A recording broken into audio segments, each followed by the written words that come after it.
but this just goes to show 30 seconds of testing would have made it all better, but that's alright, we are okay now, and everything else should be nice and smooth from here on out. Fingers crossed, guys. Nothing but buttery smooth sailings from here on out. Shen maybe going to meet Lee Sin here in the jungle with Oriel doing a little bit of counter jungling here on the Wraiths. Double buff Shen and double buff Lee Sin actually kind of staring each other down here in the jungle, but the big Wraith does in fact go to Bezelhan, and Oriel gets himself out of the way. Starlust here fighting a mistake there in mid, just poking back and forth. Hymn of Valor versus Glitterlance. Not every day you see 4 people mid, but it's becoming slightly more common.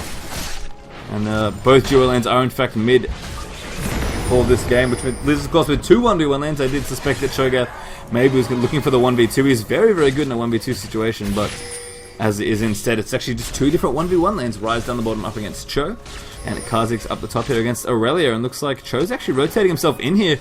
Mightily looking to roam mid, maybe get himself a kill. Throws out the Rupture, just misses there though. Can't quite land it onto Mistake. And again, lots of action around this middle area of the map. No real surprise, there are a lot of champions here.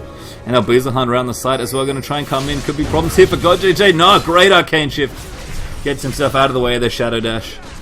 And all for naught there for Shen, who all he wanted was some first blood action. That's all he wanted. And he's not going to get it. Down the bottom here, mightily fighting up against next ABC. Lee Sin is down here in the bottom though. Snuck his way into the bottom bush, or is certainly trying. There's one last minion going to go down. Lee Sin will sneak his way in. Oh, nice there from next ABC. Just making sure to cut off vision there from that other little minion. It looks like mightily, I think maybe he knows what's up. Could have spotted him coming in there. He's staying very safe here though. Oh, maybe not. Real. He wants to go in. There's a Q coming out. Lee Sin looks for the Q. Does find it. There, jumps to him. There's a crippled. Tempest cripple, I should say. Slows him down, but, you know, not too much damage here. Just safeguards himself out of the way. And Lee Sin will back off. And looks like Cho maybe going to back off here as well. Bezelhan now doing some counter jungling of his own. So Lee Sin around the enemy Wraiths before. Now it's time for Shen to take away these wolves. Going to take the big wolf. Then actually just straight out of the way. So just smites that big one there. And actually decides to recall as well. So we'll see what he wants to pick up. Item-wise, looks like Aurel's gone back, already picked himself up a Madrid's Razor. So a nice efficient jungle clearing item. That doesn't, you know, do a whole lot, gives you a bit of armor and some bonus damage to jungle monsters or neutral minions in general.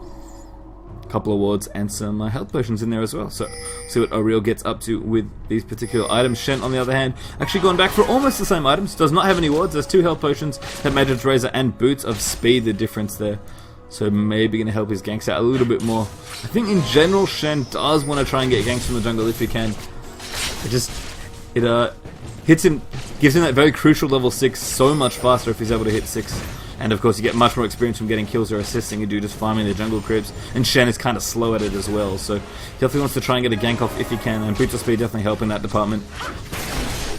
Looks like in the mid lane everyone is again trading back and forth there. Lots of poke there being taken by Raven. This gets Glitterlance almost all the way down there. And does not have any more potions to chug. So Raven got to be a little bit more careful here. But in terms of CS actually, 45 to 12. Oh, Lee Sin's in the wrong spot. That'll be why. There we go. Jungler and AD were in the wrong places there. So now we get a real comparison. 48 to 46. Fairly even there. Nothing to really say on that particular matter. Reaping trying to bait Zonda, I think, here in the top lane. Just sitting there. Yeah, just kind of chilling. Wants to try and set up the Shadow Dash here for Shen. He's patiently waiting in this bush, but Zonda doesn't seem like he's biting. There's a Blade Surge, and there he comes in. There's a Leap slow in there as well. Throws out the missiles. Void Assault actually gets activated in there as well. Bit of extra movement speed. Great Shadow Dash there, but Zonda will flash very easily out of the way. And again, Shen's gank kind of nullified there. Everyone's playing pretty safe here in the first 7 or so minutes of this game.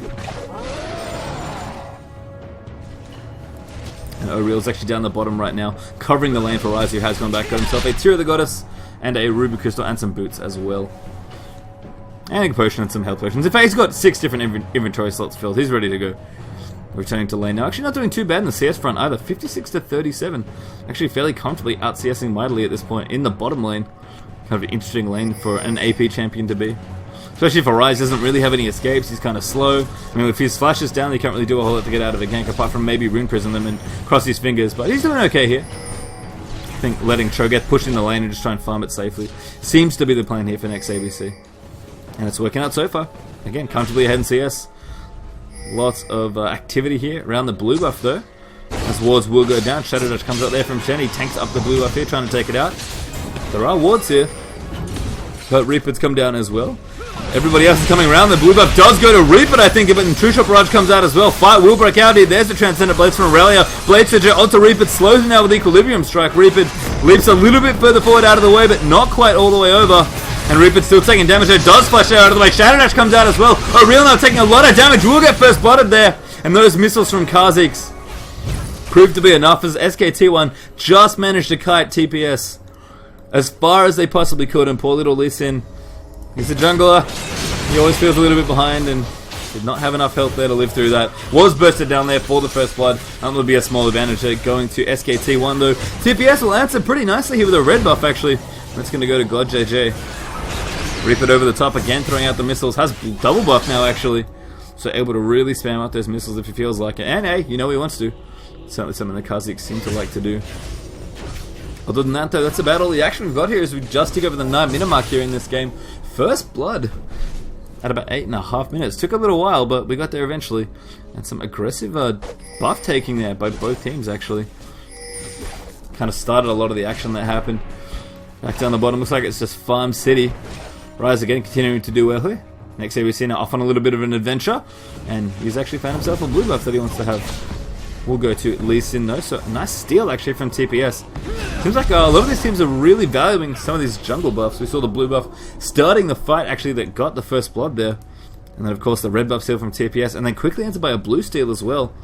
So doing a really nice job actually keeping control of the jungle here. Something that Lee Sin's very, very good at, but the rest of the team's reacting accordingly as well. It can be interesting to see if the rest of this mid game is dictated by jungle pressure, because it's been a while since we've really seen objectives being so important, or jungle objectives being so important to this point. It's been a while. Towers seem to be the new big thing that everybody wants to be taking out, but a lot of the towers actually don't have a whole lot of damage now. We can see the blue side here, mid tower, barely anything, top tower, a little bit of damage, and down the bottom, actually barely anything as well. Scarring the red side real quick, you can see, yeah, bottom not so much, middle, barely anything, and top, yeah, about the same, if any damage at all. It's kind of interesting to see, you know, them dial it back a little bit. Go back to where, you know, we really want these red and blue buffs. We want to control them, we want to control Dragon. All these things. Kind of how we used to see Moscow 5 play back when they first came onto the scene. So we'll see if that trend continues here. It's just a product of, you know, we want to start some action, we want to do something, and, you know, doing something, force the enemy to react there. Sonos takes a little bit too much poke down, actually wants to do a True Shot Barrage if possible. I think God JJ is trying to line it up. It looks like Starless will be able to get out of the way here. Spamming out the heals, just making sure Sona's got enough health to live here. Chucking down the health potions there as well. And Shannon's also back in the top lane, so is Lee Sin. We've got two different brush ganks here. On opposite sides of the map. O'Real trying to set up here on Cho'Gath for next ABC. And Shen's actually gone back, but he does have his ultimate. Stands United. He's able to shield and teleport an ally. Sorry, shield and teleport to an ally. At absolutely any point on the map at all. You just need somebody alive. You need a warm body, that's all you need. So Ushan's able to come to someone's aid at a moment's notice. He's going to make any ganks that TPS do attempt to that much harder, because they're going to have to factor in that Shen ult if they want to try and get a kill here. But O'Real's kind of committed here. He's going in there, tries to kick him back. I think Nova kicks him forward instead. Actually, maybe looking to kick him into True Shot Barrage. That was quite cute. But Mindly just flashes out of the way there. Shen does not need to use his ultimate. And O'Real doesn't really get a whole lot out of that. I thought he was going to kick Cho'Gath backwards. Could have Tempest, crippled, walked in front of him, kicked him back, and maybe gotten a kill that way. Bezelhan comes down as well, just protecting any potential dive that they were thinking about. And Cho'Gath with that Carnival passive gets up very, very quickly. Despite the fact that it has been nerfed multiple times. So Cho'Gath still pretty happy here. Interestingly has a Catalyst. Catalyst Crystalline Flask after the Cloth Armor 5 potions that he started with. And of course, Boots of Speed in there as well. Still quite behind on CS though, I have to say. Mindly, I think a lot of people give him a little bit too much crap, shall we say. Every time I kind of glance my eyes over to chat, it feels like people aren't all that fond of Mindly. But you know, I've been impressed by his play. He seems to make a lot of really interesting team-oriented based decisions. He's got really good team fight from what I've seen. He's done a lot of really groovy things, but he does seem to have a bit of trouble with these CS in lanes at sometimes, and I think this is a clear indicator here. Rise is just clearly 30 CS ahead of Cho. You know, I mean, Mindly's much better than me, certainly. No real criticism being drawn here, but it's just interesting to see that Mindly seems to favour maybe a bit more coordination, a bit more team play than just straight up. Maybe the mechanics of some of the other stronger players. So he's doing fine though. As long as he can keep farming, he'll be alright. Although Rise is certainly someone that's happy to farm too, so they maybe don't want to give Rise all the room in the world. I suspect that maybe we'll see a little bit of pressure directed here. Reaper, meanwhile, in the top lane has a healthy life lead here up against Aurelia, but it's almost pretty much out of mana. That blue buff is worn off and not going to be able to crank out the void missiles with no mana. So Reaper probably going to go back here and get himself a full mana pool. Probably a few more items as well. Already has a brutalizer for himself and a giant spell. No, never mind, not going back. Decides, you know what? I thought about it. I don't like it anymore. I'm just going to stay here and farm as much as I can. In fact, CS in this lane. Very nice for Reaper, actually. Almost the opposite of what's happening in bottom lane. Pretty much 30 CS up there as well. So kind of interesting to see two different lanes on other teams. So two different solo lanes or 1v1 lanes on two different teams. Kind of getting dominated CS-wise in a very similar fashion, actually, early on in this game. Wonder how that'll affect the rest of this game moving into the mid-game. Our duo lanes in the middle, though, we haven't seen for a little while. Still about on par as well, as you're slightly ahead here in CS, but not a whole lot of a lead. We've got Vamp Scepter plus BF Sword for actually both of these AD carries. I've got an extra Doran's Blade for Ezreal, the difference here, and a ward as well. He's actually got a ward there. Caitlyn has two different health potions instead. Starlust again trading back and forth. This is a very complicated middle lane. There's not a whole lot of room for people to move around in. And the screen gets very cluttered with projectiles very quickly. Has lots and lots of poke here. I mean, Ezreal and Caitlyn have great poke with their Qs, and so do Sona and Lulu actually with theirs. So maybe this is what's going to be the difference here. Reaper trying to come into the mid lane, but denied. Although blue buff is back up. Maybe that's what SKT1 are wanting to think about here. Again, we've seen kind of an interesting attention to detail in terms of jungle objectives here. Specifically, you know, the blue and red buffs, which again is something that's still very important, but has not always been the focus of recent games. Looks like blue buff maybe going to get stolen here by True Barrage. No, not quite. Mildly there. A very easy feast. And just to clean that up, and it's going to be happy for that one. That's 10 AP actually, so it looks like he's going to be AP Cho'Gath. Just has, I would assume, a fair amount of AP per level runes. As he did not have much AP, if any, at level 1, and now he has 10. And of course with no AP items, yeah, I'm going to go ahead and assume he has either some masteries or maybe some runes in there as well. But really interested to see what Mildly does with the rest of his build. Right now it looks like Rod of Ages, but we'll see. It looks like Dragon is going to get attempted here by SKT1. They do not have Cho'Gath's Feast, and it's not quite going to be back in time. They do have a Smite though. Looks like there is going to be enough here to secure that. Rise a little bit out of position. Actually, they're trying to catch Reaper here. He gets Rune Prisoned up. There's the missiles. Leaps out of the way, and Stand United comes out as well. Void Assault out from Kha'Zix as well to get himself into the thick of things. There's the Shadow Dash coming out. Zonda tries to do the damage and gets in there after the Overload comes in as well. There's a flash ult there from Starlust. God JJ picks up Beazelheim though. Reaper going to go down as well. Wild Growth yet will be enough there for the knockup as next ABC cleans him up. Zonda trying to get out of the way of the rest of SKT1 though. Great kick in there from O'Real, and Raven will go down in there as well. God JJ gets a double there. Looking for the triple. Nope. O'Real's going to get that instead. And I'm mildly trying to chase down Mistake as well. It's going to be close. There's a cute great juke there from Mistake, but it's all for naught. Nowhere to get out of that one, but as the dust settles, that was a 4-for-1 trade, or 4-for-2 potentially there for TPS. A really, really nice team fight for them. And I think just a little bit too deep there for Reaper. He saw the ultimate. He saw that, you know, he had Stand United, he could go back in, and the rest of his team not really able to catch up in time. And as it were, they lost a lot. They lost a lot of people there as the kill score finally makes it to some sort of definitive number. 4-for-2 now in favor of Taipei Snipers, and the first tower as well. They knocked down mid.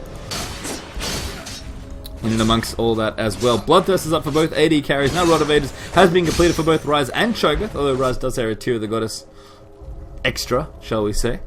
Looks like maybe Aegis being built from Cho, although I probably doubt that's going to happen. I'm sure he's got plans for these cloth armor and non-magic mantles. He could build either Ninja Tabi or Mercury Treads for what it's worth, but I don't think he'll be building Aegis. I would be surprised if he did. I don't think it's necessarily bad, I'd just be surprised if he did. So we'll see what Mildly wants to go with, but has a lot more AP now kicking up now that he's got Rod of Ages done and dusted. Both him and Rise actually has reasonable timings on this, around the 16-17 minute mark, more than fine. 16 minutes, kind of the normal time we see for a very fast Rod of Ages. So Rise, I think, happy that the fact that he's already got tier as well. That is one of the things with Rise, you kind of need your items to get going, but once you've got, if you get Roll and tier in a good amount of time, you can charge both those items. That's kind of the unique property of them. They need to be charged to, in order to use their full potential, especially that tier of the goddess that needs to hit at 750 bonus mana in order to transform into either Muramana or Seraph's Embrace. Both two very good items on Rise. Muramana in particular, mildly now trying to get out of the way of this gank. He throws out the Rupture, deterring anybody from tower diving him. Cho'Gath, definitely somebody you have to be very careful when you tower dive, especially if a Shen ult is going to be involved, although it is currently on cooldown. So you can see Beazelhan just coming down the bottom here just to defend.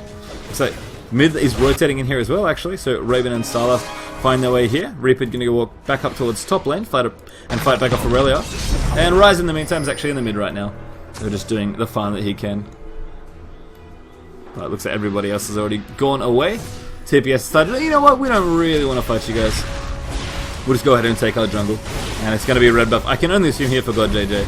Yep, there we are. Smites off and few auto attacks there from Ezreal. He's going to pick himself up the red buff nice and easily. Return to lane. Maybe again looking for a kill here. No real towers being done. No real towers gone down yet, so everyone's kind of still safe behind their turrets. Kind of interesting to see only one turret down as we approach the 19-minute mark here in this game. There's the True Shot Barrage coming up. That's a nice chunk of damage out of Raven, but Caitlyn will survive. So on a hill, they're helping out just a bit. Warmog's actually completed up now for Reaper as well, so going for a very fast, very tanky build here. This is kind of a lot of what we're seeing from bruisers in general. Warmog's is so cheap, so cost effective that, you know, kind of why not build it? It gives great stats, it gives great health for the cost, and that regen is utterly insane as well. Of course, the tankier you are, the better it gets, but it's just fine on its own as well. So Brutalizer Warmogs is the build here for Reaper. Gonna be interesting to see what he goes from here. I imagine he's gonna get probably a lot more damage at some point after this. But Warmog's GA is a good tanky call for almost any champion. And there's no exception on Kha'Zix. Looks like bottom lanes have actually decided to plant themselves in the bottom now, interestingly enough. We've actually returned to almost normal, as Reaper's currently down here in the bottom lane. Shen currently up in the top fighting off Aurelia, cleaning up some CS. Lee Sin waiting down here in the bottom as well, trying to pick up a gank. And Kha'Zix down here as well, so we could have a 3v3 here down the bottom. I've got to be very careful with red buff Ezreal. I mean, you know, it's a pretty good fade, shall we say, having that red buff. One auto, one mystic shot, he's going to slow you. Especially in a long lane like bottom. If you're a little bit too far forward, you can find yourself all but dead. As blue buff here is going to try and get picked off by Ezreal, but Reaper will clean that up very nicely. And to be able to spam out those missiles once more. Ryze, you can see he's doing his rates right now. In terms of farm, mildly still behind here against Ryze, but so he's getting farm, but he's not getting as much as Ryze. I think in general that probably favors Ryze. Ryze is just a champion that gets so much better the more items he has. Especially again those two core items, those Rod of Aegis and Tear of the Goddess. You want to make sure you have them ASAP. Beazelhan's actually doing a pretty prolonged job of laning here as a jungler. It's not something we always see, but you know, someone's got to be here. Reaper's trying to make plays happen down in the bottom lane, so he's finally revealed himself off here in the bottom. I think SKTT1 realized that, you know what, we might as well just push at this point. This is, however, giving Aurelia a chance to catch up and farm. Ace in the hole there, going to be hit onto Ezreal. Nope, blocked. Blocked by Uriel there with a safeguard. The hell picks in there as well. Ezreal took absolutely zero damage there. Barely took any damage to that shield either, in fact. Now mid looking like it might go down here, mightily doing what he can. Of course, it's an AP based Cho'Gath, so not nearly as good as pushing as maybe any other Cho'Gath would be. Jungle Cho'Gath, say, with a bit more attack speed. Nice Rupture actually landing there, going straight in there. There's the leap, there's the Q from Kha'Zix. Stand United in there as well. And wow, from 0 to 60 went SKT1. That was a very, very quick bit of decision making there from both teams. That one Rupture, and Reaper's like, we're going in, do it right now. And just smash in there with Elite plus Stand United. I have to say, I've seen a lot of really aggressive Shen play from SKT1 when I've had the pleasure of watching them. Last time actually I saw Shen on SKT1, it was Reaper that was playing him. And they were doing a lot of Gap Closer plus Stand United plays. Red team's turret has been destroyed. Looks like Beazelhan has kind of inherited that as well. No real surprise. I mean, Reaper's a very aggressive player. If he says jump, you say how high. And then immediately how hard, because you know he wants to go harder and faster and higher than anybody else. As Dragon's going to get picked up here again by SKT1, and the bottom turret goes down as Raven casually walks back from that one. Aurelia in the top lane, they're looking to push down even more turrets. One in top's already gone down. So Zonda going to do what damage he can to this turret here in the top lane. Aurelia in terms of farm, Sunfire Cape actually. Going for a much tankier build here on Aurelia. Could excuse anyone actually for thinking that if you see an Aurelia you expect Trinity Force plus GA. Reaper leaping over the top there. Going to be able to defend that turret for now. But yeah, this Aurelia build is much tankier than we're used to. Again, Trinity Force GA is what you just expect in general from almost any Aurelia actually. And at most points in time, mildly they're taking a little bit of poke, gets room prisoned up. Takes a bunch of spells there from Rise. Blizzard tries to shadow dash forward, but will miss Ezreal. Now the Rune Prisoner comes out, will have to flash away. There's a true shot barrage. Zonda straight in the mix there. Blade surges his way in. Reap and Void Assault's out of the fight as well. Whipping onto them to try and get him out of the way, and O'Real picks up Starlust there for one. The only kill here in this exchange. Shen running back to base, very, very injured. And the rest of SKT1 can only sit and watch here as this middle turret is going to be taken all the way down. And I think TPS are doing it. They're going to keep pushing. So suddenly, the mid game kind of happens, and this game just opens up here. Inhibitor turret in the mid's going to go down. No inhibitor, thankfully, for SKT1. But the Taipei Snipers just casually get themselves a kill. Get everyone quite low as well and convert it into two very, very key turrets. The only team in this game to push all the way through to an inhibitor. And that's going to give them so much more control over the map. That was one of the things that was kind of happening in the early stages of this game. I think both teams wanted to try and get the momentum going, wanted to try and find a foothold. Initially, that was in jungle objectives. You know, alright, we're going to try and take these out. We're going to force you to do something. We're going to do that by going to your blue or going to your red. And, you know, that kind of started things off. Then it was like, well, we got one tower. What do we do from here? And we saw Dragon being taken there. SKT1 actually took it twice. But finally, a little bit of map control comes out here as TPS take out two turrets there in the mid lane. Two very important turrets, I should say. And that's all three down in the mid right now. It's Reaper now with a black cleaver. I can't say I'm surprised. Very, very deadly Kha'Zix right now. Over in the mid here, we've actually got Thornmail up on mightily. So, I guess that's what we wanted that cloth armor for. Did turn that null magic mantle into Mercury treads as well. But Thornmail is kind of a funky one. I mean, it's decent against Ezreal, it's decent against Lee Sin.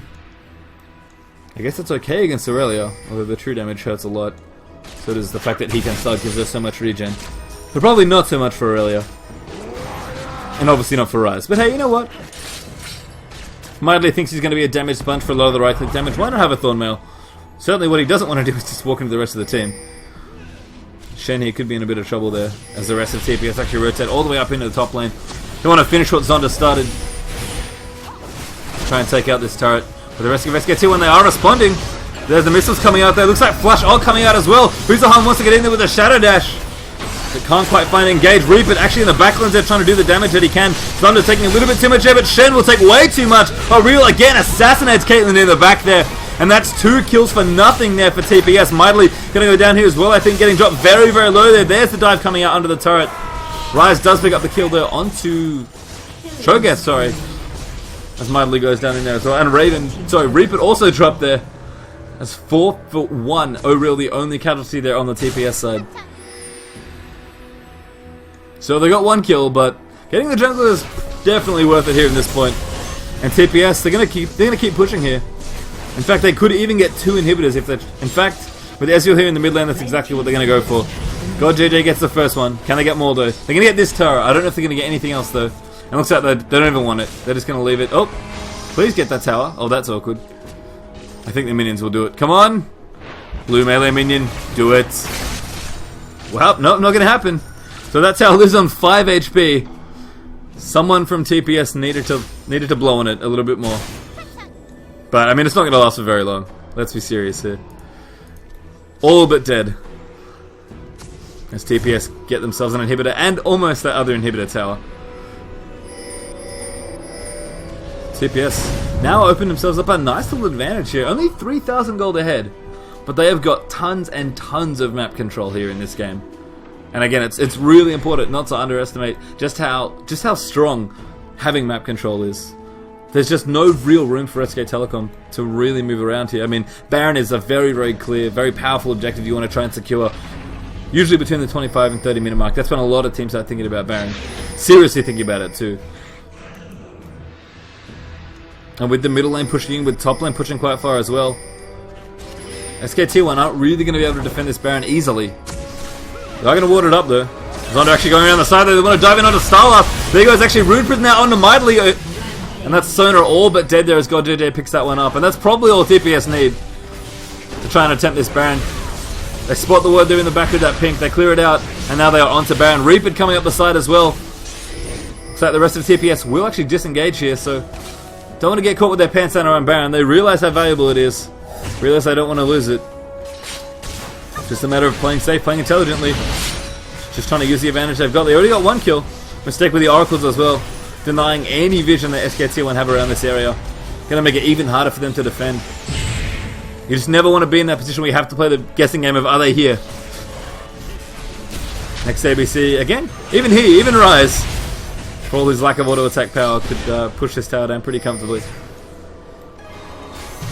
But again, TPS, they don't want to overcommit here. They're still playing safe. There's actually a nice business onto Reaper. The damage goes in. Zonda over the top. Wild Growth out there as well. Aurelia, such a powerful initiator with that combo. Raven now getting jumped on completely by Aurelia. Lee Sin in there as well, trying to assassinate that backline. Starlast gets only God JJ there with the ultimate. It will fall down there to a Mystic Shot. Over on the other side, though, Zonda getting chased out there, and the rest of TPS trying to chase down SKT1. But that's 2 kills for 0 again here for TPS. They don't even need more. They can just get this inhibitor. And maybe even rush back to Baron slowly but surely. Seems like TPS have just maybe got themselves a win here. Reaper takes a little bit too much damage. There's the burst as Zonda gets the kill there. Nice Shadow Dash there from Blizzard to get himself out of trouble. Trap as well, they're landing onto O'Real. But TPS, they don't even want the second inhibitor. The minions will do it for them, but they're going to take out this Nexus. And really, SKT1, looking like they didn't really do anything unusual, take a fairly swift loss there in game 1 here.